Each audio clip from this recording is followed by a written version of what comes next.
April 9th, 2026, 4:47 in the morning, Galveston Bay, Texas, 40 miles offshore, where the Gulf of Mexico loses its muddy brown shallowness and deepens into the black-green expanse of open water. 6 shrimp trawlers rode the swells with their nets furled and their deck lights dark. They were running without AIS transponders, a violation of maritime law serious enough to draw a Coast Guard citation on any other morning. But this was not any other morning, and the 6 vessels had been dark in exactly the same way, on exactly the same schedule, on the second Tuesday of every month for the past 22 months, aboard the U.S. Coast Guard cutter Forest Red Newer, 7 miles to the east, and running without its own navigation lights. A tactical law enforcement team of 8 operators checked their weapons, tightened their body armor, and waited. Below decks, a petty officer 3rd class watched a thermal targeting display. 6 pale white vessel signatures pulsed against the cold blue sea. They hadn't moved in 11 minutes. On the dock at Pelican Island, on the northwest shore of Galveston Island proper, 3 black Chevy Suburbans and 2 Department of Homeland Security tactical vans sat with their engines idling. 22 ICE Homeland Security Investigations agents in green and black assault gear reviewed a laminated floor plan of a refrigerated warehouse by the light of their phones. Special Agent in Charge David Morales pressed his earpiece and listened. The radio channel was quiet. In League City, 12 minutes up Interstate 45 from the waterfront, 8 more HSI agents sat on 2 rental houses at the ends of identical suburban cul-de-sacs. They had been there since 2 in the morning, and somewhere in the chain of command, specifically in a nondescript federal office building in Houston's Westchase district, Deputy U.S. Attorney Sandra Kellum sat at a conference table with a cold cup of coffee and a file folder she had read 11 times. The folder contained, among other things, a 21-month surveillance log, 143 recorded conversations, 64 controlled observations, 17 photographic evidence packages, and a single paragraph on the last page that described what would happen to HSI Special Agent Maria Vasquez once the operation was over. Kellum read that paragraph again. Then she set the folder down and waited for her phone to ring. The operation's code name was SH Rimper's Gate. The target was a fentanyl pipeline that had moved precursor chemicals and finished pressed pills from the coast of Tamaulipas into the arteries of Houston for the better part of 2 years. The architecture of the operation was elegant in the way that criminal enterprises built by patient, experienced people tend to be elegant, invisible on the surface, durable at its core, and protected at every layer by the appearance of legitimate commerce. The Galveston shrimp fleet had operated continuously since the 1960s.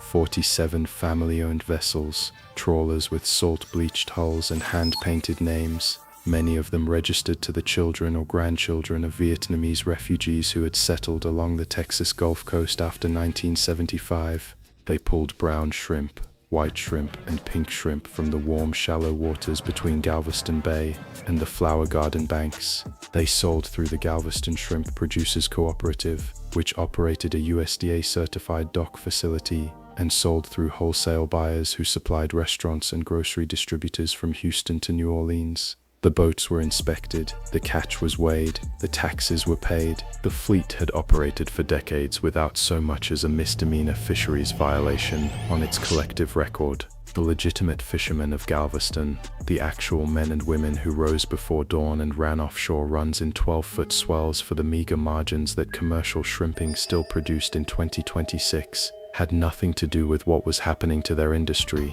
They were being used. They had been used for nearly 20 years without knowing it.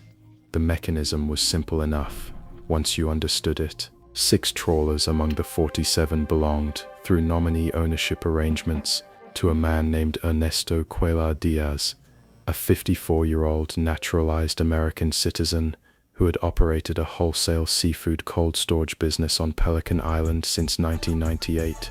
Cuellar Diaz's legitimate business was real. He bought shrimp from the fleet, stored it in his refrigerated warehouse, and sold it to distribution customers along the Gulf Coast. He was a known figure in the Galveston fishing community. He contributed to the Galveston, Texas City Chamber of Commerce. He had been photographed with 3 different county commissioners at fishing industry events. The other thing Ernesto Cuellar Diaz did, beginning in approximately 2004, and with increasing volume beginning in 2019, was coordinate the receipt of fentanyl precursor chemicals and finished pressed M30 oxycodone counterfeit pills from a Sinaloa-affiliated logistics cell operating out of the coastal state of Tamaulipas. The mechanism was a system of waterproof buoy drops, standardized floating caches anchored in GPS-designated coordinates 8 to 12 nautical miles off the Mexican coast, dropped from low-profile speedboats operating out of Playa del Carmen and La Pesca. The 6 Cuellar Diaz trawlers running their normal shrimping routes would deviate at pre-arranged intervals and retrieve the buoy packages. The contraband was stored in sealed bilge compartments beneath the trawler's fish holds, surrounded by legitimate catch, and transported back to the Pelican Island warehouse during the normal offloading process. The warehouse's cold storage function provided cover for the packaging operation. Finished product left Pelican Island in refrigerated trucks indistinguishable from the dozens of legitimate seafood delivery vehicles that used the facility every week. The fentanyl, precursor chemicals for onward synthesis, and completed M30 counterfeit pills manufactured at a cartel lab in Matamoros, moved up Interstate 45 to distribution points in Houston, Austin, and San Antonio. The 2 stash houses in League City, the ones currently surrounded by HSI vehicles at 5 in the morning, served as the intermediate holding points. They were registered as private residences, both leased through property management companies, both maintained by tenants with verifiable local histories. Neither had ever drawn a police call. HSI had known pieces of this network for years. The Galveston field office had first opened a file on Cuellar Diaz's operations in early 2022, working from a DA financial intelligence tip that showed unusual cash transactions through a Pasadena, Texas money services business connected to a Sinaloa subcell active in the lower Rio Grande Valley. The financial thread was real but thin. The cash moved through nominee accounts and a series of seafood industry vendor payments that were technically legitimate. Surveillance on the warehouse was productive but not definitive. The trawlers were difficult to monitor offshore without alerting the network. The solution that HSI Special Agent in Charge David Morales and his supervisors at the Houston field office arrived at in July 2024 was not the obvious one. It was not an additional surveillance warrant or a financial subpoena or a confidential informant recruited from within the Cuellar Diaz organization. Those tools had been tried to varying degrees of success without producing the penetration the case required. The solution was Maria Vasquez. HSI Special Agent Maria Vasquez was 37 years old when she walked onto the Pelican Island waterfront for the first time on the morning of July 14, 2024. She was the daughter of Mexican-American parents from Laredo, fluent in the specific regional coastal Spanish spoken in Tamaulipas and Veracruz, and had spent 8 years working undercover narcotics assignments of increasing complexity for HSI. She had done 14 months inside a Houston money laundering network in 2020 and 2021. She had spent 6 months inside a human smuggling operation in 2022. She was, by any professional assessment, exceptionally good at her job. The legend HSI constructed for her was a woman named Claudia Reyes, the widow of a man named Felipe Reyes, a fictional mid-tier cartel courier who had been killed in an internal Sinaloa dispute in Matamoros in March 2024. The legend was backstopped with a genuine death report.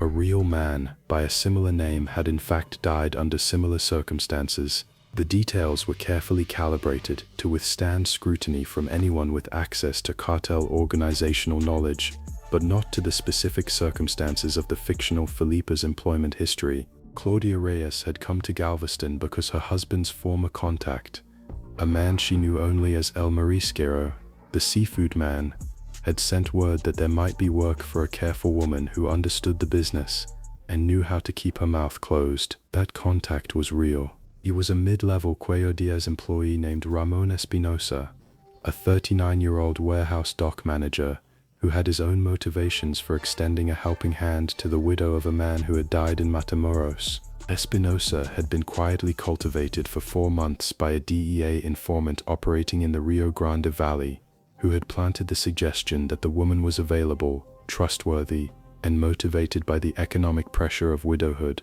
Espinosa made the introduction believing it was his own idea. Maria Vasquez arrived at the Pelican Island waterfront on a Tuesday morning with a canvas bag, a USDA fish handling certification she had spent 3 weeks genuinely acquiring, and the specific smell of salt water and diesel that comes from actually spending time around working boats. She was hired that afternoon as a fish cleaning station worker at a wage of $14 an hour, cash, plus a share of the seafood packing cooperative's periodic bonuses. Only 2 people in the federal law enforcement apparatus knew who Claudia Reyes actually was: HSI Supervisory Special Agent Thomas Okafor, Vasquez's direct handler in the Houston field office, and Assistant United States Attorney Sandra Kellum, who had been read into the case 2 days after Vasquez's first day on the dock. Their communication was conducted through a protocol involving dead emails and a single scheduled phone call, always from a payphone, every 7 days. For the first 3 months, Vasquez cleaned fish, learned the rhythms of the dock, and listened. She learned which men arrived early and which arrived late. She learned which boats used which slips and which dock workers were assigned to which vessels. She learned the texture of the legitimate operation, the genuine fishermen, the actual shrimp buyers, the real schedule of truck arrivals and cold storage movements. And gradually, over the course of that first quarter, she began to understand which elements of what she was watching did not fit. The 6 trawlers she eventually identified as anomalous were not immediately obvious. They operated normally. They ran the same general Gulf routes as the rest of the fleet. They sold their catch through the same cooperative. The difference was behavioral, and it was subtle. These 6 boats, unlike the others, consistently returned to dock in the pre-dawn window between 3 and 5 in the morning, when the warehouse loading dock was staffed by a specific crew of 4 men who rotated on a schedule that bore no relationship to the other warehouse workers' shifts. And the offloading of these 6 specific boats was never observed by anyone from the cooperative's inspection staff. By month 4, Vasquez had identified Ramon Espinosa's actual role in the operation. He was not simply a dock manager. He was the logistics coordinator for the Pelican Island end of the distribution chain, the man who scheduled the pre-dawn offloads, managed the cold storage concealment, and coordinated the pickup schedule for the League City stash houses. He trusted Claudia Reyes because she had been careful, had asked no questions she was not entitled to ask, and had on 2 occasions demonstrated both reliability and initiative in ways that Espinosa interpreted as the natural competence of a woman who understood the cartel world from proximity. In month 6, Vasquez was invited onto one of the 6 trawlers for the first time. She described the experience in her surveillance log as follows: the vessel was the Doña Elena, registered to a Cuellar Diaz nominee company out of Port Lavaca. The captain was a man she knew as Capitan Beto, whose legal name was Roberto Aldama Ponce, and who had been running the Doña Elena since 2018. The run was a standard overnight shrimping excursion into the northwestern Gulf. At approximately 1 in the morning, when they were 42 miles offshore and coordinates she logged precisely, the boat slowed. Aldama Ponce went below. He came back with 2 handheld GPS units and passed one to a deckhand named Hector. They navigated to within 200 meters of a floating buoy, an orange buoy of the type used by sport fishermen to mark crab traps, utterly unremarkable, and retrieved it with a long gaff. The buoy was attached by a short line to a waterproof nylon duffel bag, floating approximately 2 feet below the surface. The duffel bag went into the bilge through a hatch that Vasquez had observed before but had never seen opened. She cleaned shrimp for the next 4 hours and said nothing. She noted everything. By month 10, she had observed 7 buoy retrievals, catalogued the specific geographic coordinates of 3 recurring drop zones, identified the communication protocol used to schedule drops, a series of coded text messages in a fishing industry WhatsApp group that appeared on its face to discuss weather and market pricing, and recorded 14 conversations with Espinosa, Aldama Ponce, and 2 other key figures in the network. She had also developed a relationship of sufficient trust with Ernesto Cuellar himself to have been introduced to him personally at a dockside social gathering, where she spent 40 minutes in casual conversation without triggering any visible suspicion. In month 12, the operation nearly ended. A man named Luis Guerrero arrived at the Pelican Island warehouse in January 2026. He was visiting from Tamaulipas, introduced to Vasquez as a business associate of Cuellar Diaz. Guerrero was in his late 40s, quiet and watchful in a way that Vasquez recognized immediately as the watchfulness of someone whose professional competence included the identification of people who were not who they said they were. Over the course of 2 days, Guerrero asked her questions, not hostile questions, questions couched in the normal conversational register of the dock, about her history in Matamoros, about mutual acquaintances, about her husband Felipe's specific role in the organization to which he had supposedly belonged. Vasquez answered all of them. The legend held, but she noted in her surveillance log that evening that Guerrero had asked about a specific individual in the Matamoros cell, a man she could not have known, whose name had not appeared in the briefing materials for her legend, and that she had responded with a question rather than an answer, citing the natural opacity of cartel compartmentalization. She wrote, "Guerrero did not appear satisfied. He asked the same question again, differently. I gave the same answer. He did not press further, but he watched me for the rest of the afternoon. If he returns, we should discuss whether to advance the timeline." Guerrero did not return. Through subsequent intelligence, HSI Houston determined that Guerrero had been recalled to Tamaulipas to manage an unrelated organizational dispute. The crisis passed. The operation continued. Month 15 brought a development that advanced the prosecution's case materially. Vasquez was present at the warehouse during the processing of an unusually large buoy retrieval, a package that, based on her visual observation of the offloading and her direct access to the cold storage manifest she managed as part of her dock duties, contained approximately 1,400 kilograms of material. The material arrived in sealed industrial food-grade plastic containers that were logged, falsely, as frozen shrimp paste, processor grade, on the warehouse inventory.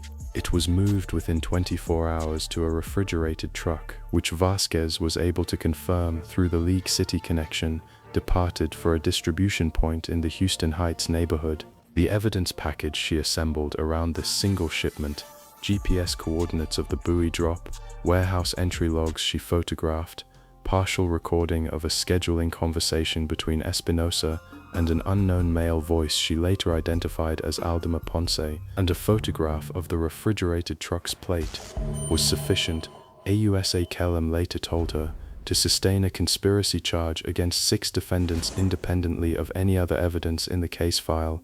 At month 18, Morales and Kellum met in person for the first time since the operation began. Vasquez was not present. She had submitted her latest written report through the dead drop protocol. The 2 officials reviewed the case's status against the minimum threshold for federal prosecution and determined that they were beyond it in every material respect.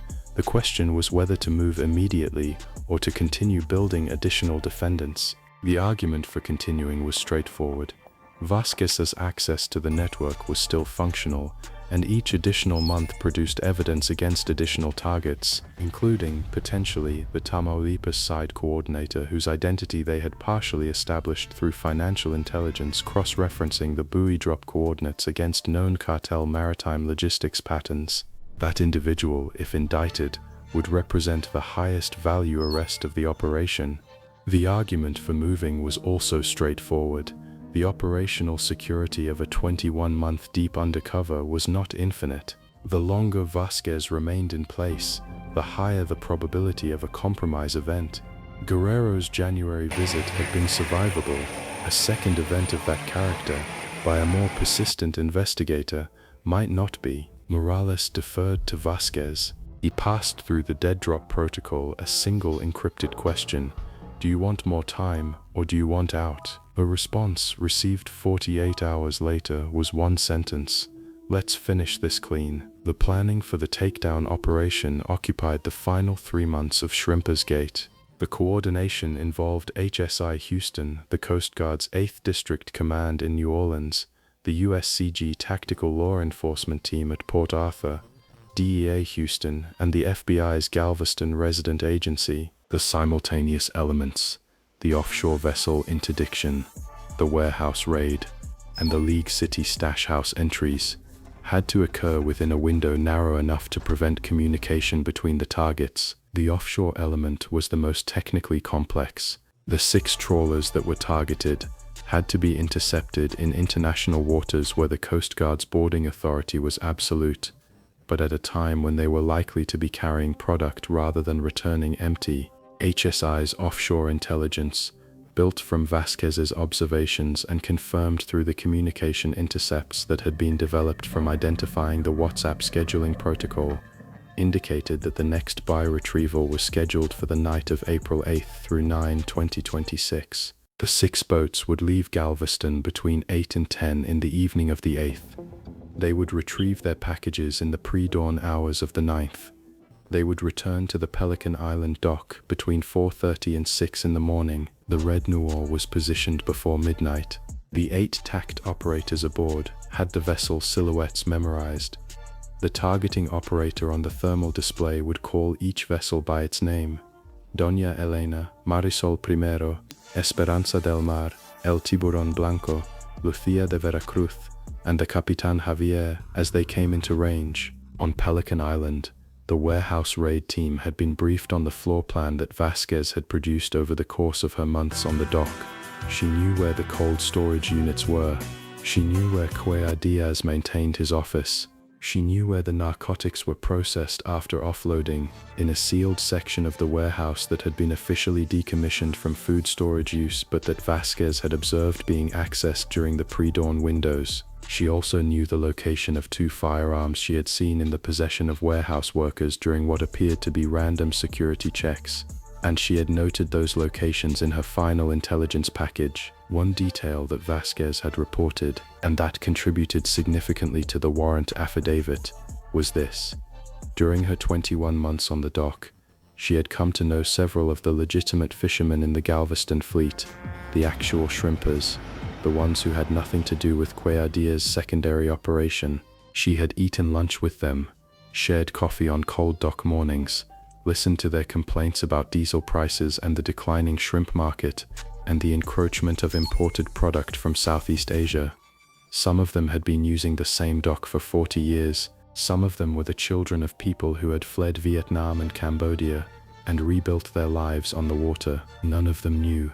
They had been working in proximity to a fentanyl distribution operation for, in some cases, the entirety of their careers, and they had not known.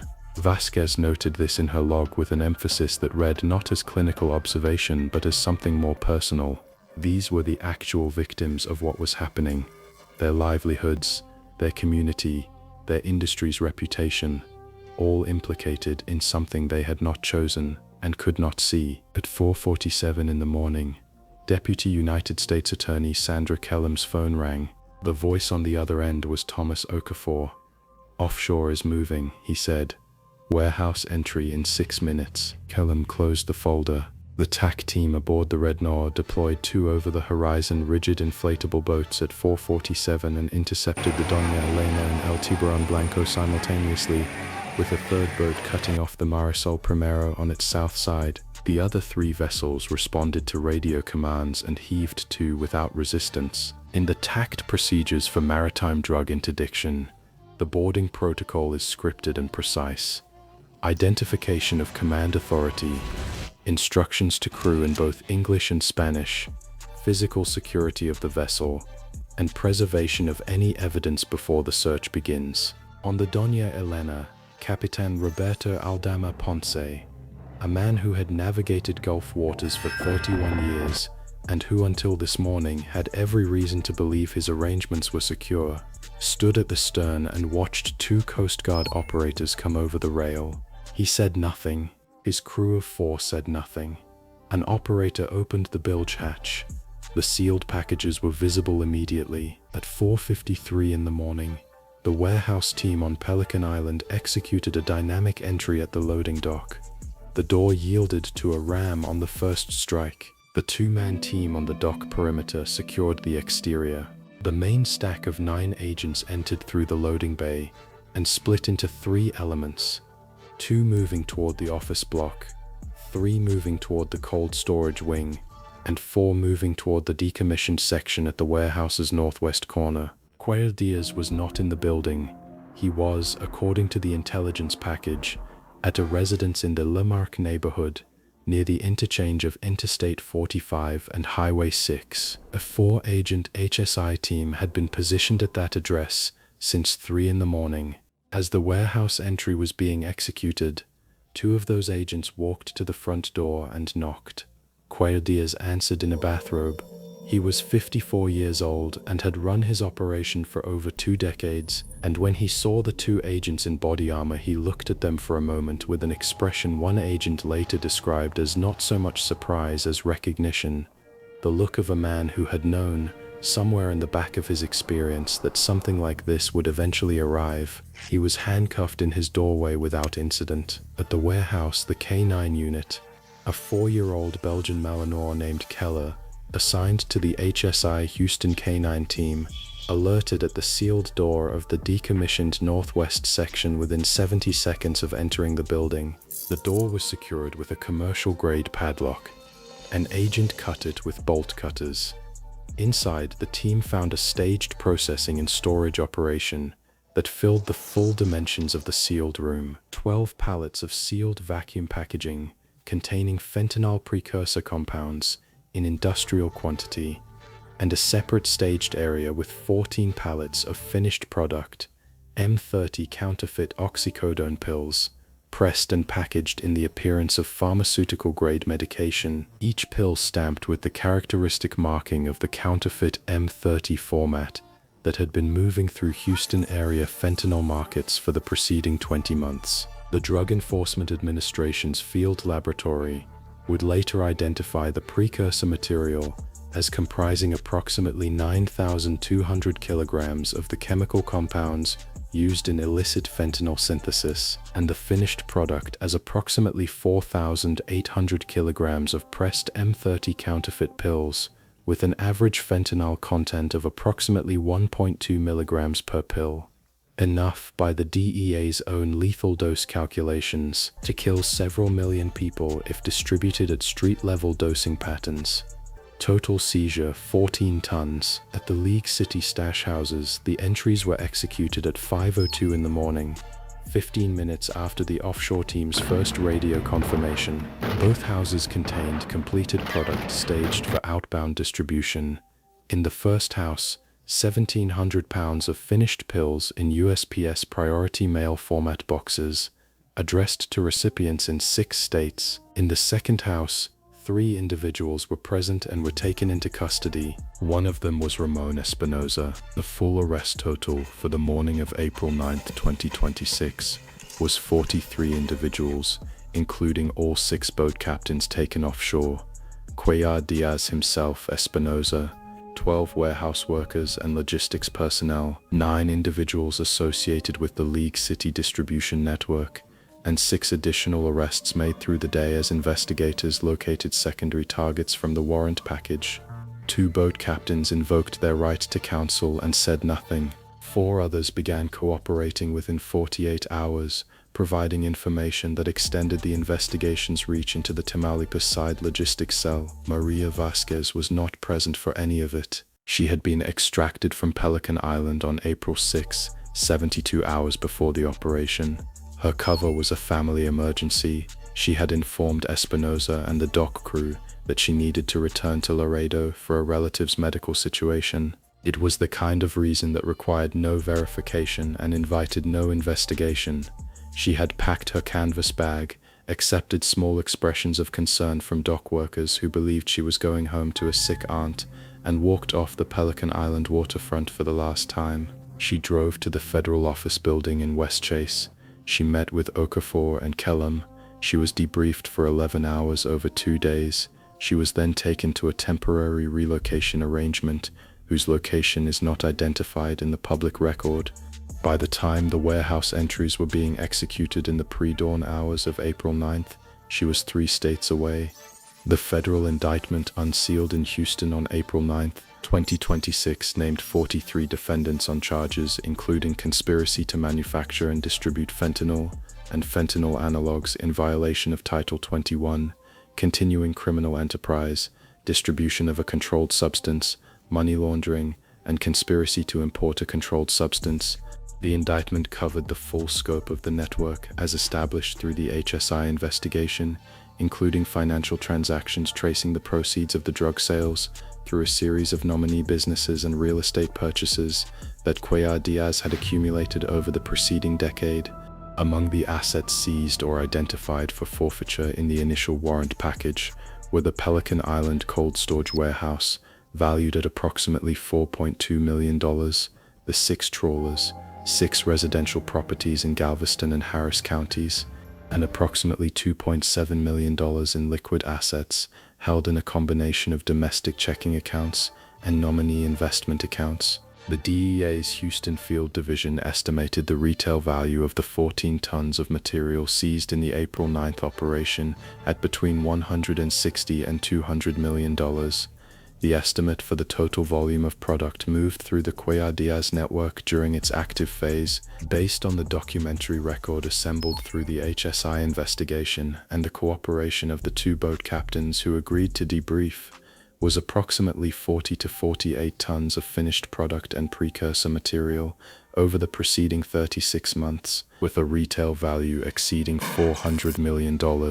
The Mexican nationals aboard the trawlers were transported to federal detention in Houston pending immigration and drug trafficking proceedings. The American defendants, including Cuellar Diaz Espinoza and the 12 American citizens identified in the warehouse and distribution operations, were held pending arraignment. Cuellar Diaz's attorney filed for bail on April 10th and was denied on the grounds of flight risk and the magnitude of the charges. The government noted in its bail opposition that Cuellar Diaz held dual citizenship and had maintained financial accounts in Mexico and the Cayman Islands throughout the period covered by the indictment. Of the 43 defendants, 27 entered plea agreements within 90 days. The cooperation agreements produced additional evidence implicating 4 additional individuals in the Tamaulipas side logistics cell, including the individual who had been partially identified through financial intelligence cross-referencing during the operations planning phase. That individual, whose name remains under seal pending the completion of a parallel DEA investigation, is the subject of an international arrest warrant issued in coordination with Mexican federal authorities. The sentences in the cases resolved through plea agreements ranged from 11 to 22 years in federal custody. Cuellar Diaz elected to proceed to trial. At the time of this account, his trial date was set for October 2026 in the Southern District of Texas before United States District Judge Margaret Okonkwo. The government's evidence package includes 143 recorded conversations, 64 controlled observation logs, 17 photographic documentation packages, and the testimony of a witness whose identity remains sealed under a protective order that the government has indicated it expects to maintain throughout trial. Roberto Aldama Ponce, the captain of the Doña Elena, pleaded guilty to conspiracy to distribute fentanyl and received a sentence of 14 years. In his plea allocution, he stated that he had begun working for Cuellar Diaz in 2018, when the legitimate shrimping income from his trawler was no longer sufficient to service the boat's operating debt. He said he had been told the packages contained methamphetamine and that he had not known the specific nature of the product until approximately 22, when he was told directly. He said he had considered stopping on several occasions and had decided each time that the consequences of stopping were more immediately dangerous than the consequences of continuing. The judge said nothing in response to this.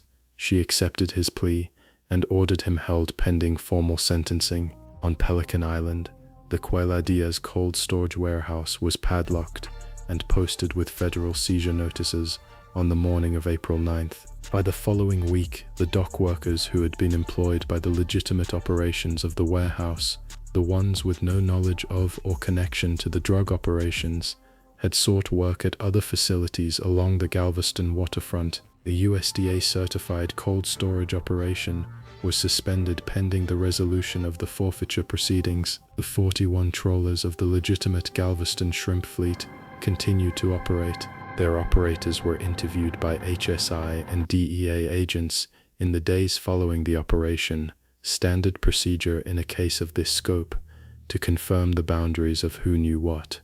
All 41 legitimate operators were cleared.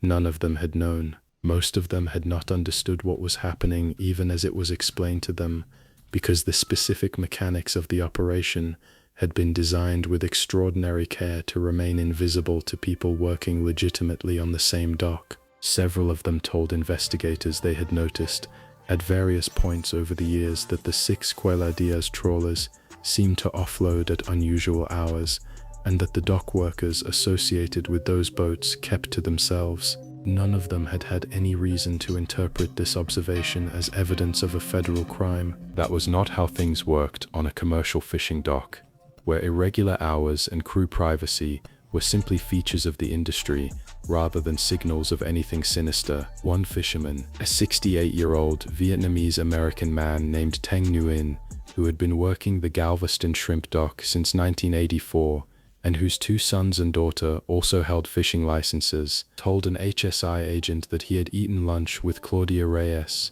Maria Vasquez, many times over the course of her time on the dock. He asked the agent whether Claudia was all right. The agent told him she was. He said he hoped her family situation had resolved, and that he hoped she would come back. The agent did not explain that there was no family situation, no sick aunt, no Laredo. He said he would pass the message along. He did not. The protective order governing the witness made such contact inadvisable.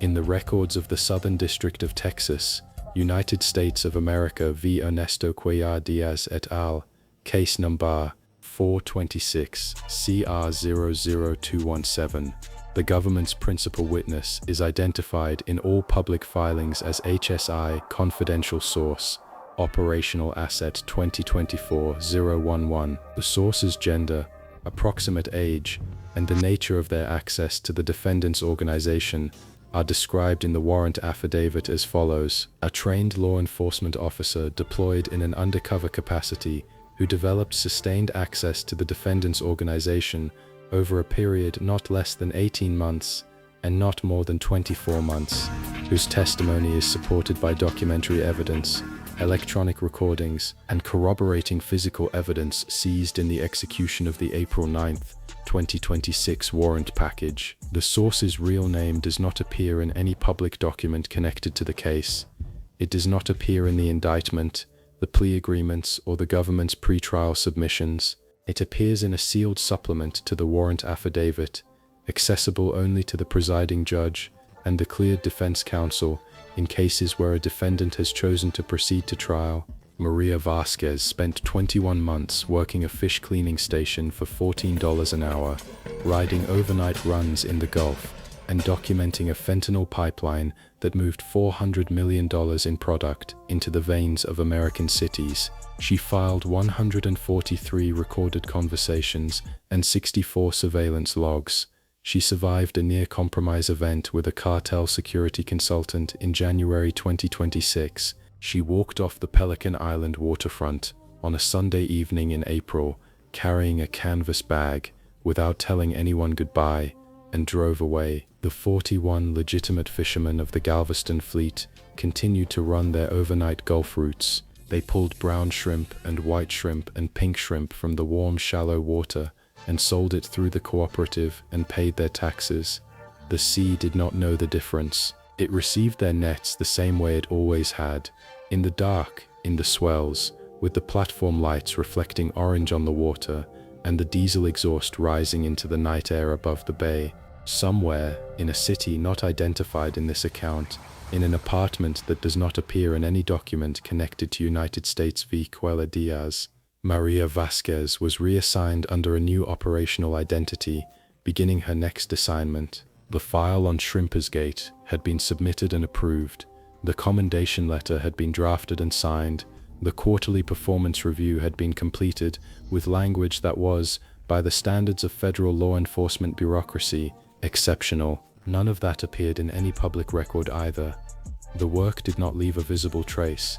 That was, as any experienced undercover officer would tell you, precisely how it was supposed to be. The trial of Ernesto Cuellar Diaz was scheduled to begin in October 2026. The government's evidence, developed over 21 months by an agent whose name the jury would never learn, was expected to be presented over a period of approximately 4 weeks. The government's position was that the evidence was sufficient to sustain convictions on all counts, and that no additional corroboration was required beyond what was already in the record. The defendant's position, as articulated through his attorneys in pre-trial motions, was that the government's case rested substantially on evidence gathered through a 21-month undercover operation, whose methods and scope raised constitutional concerns that had yet to be addressed by the court.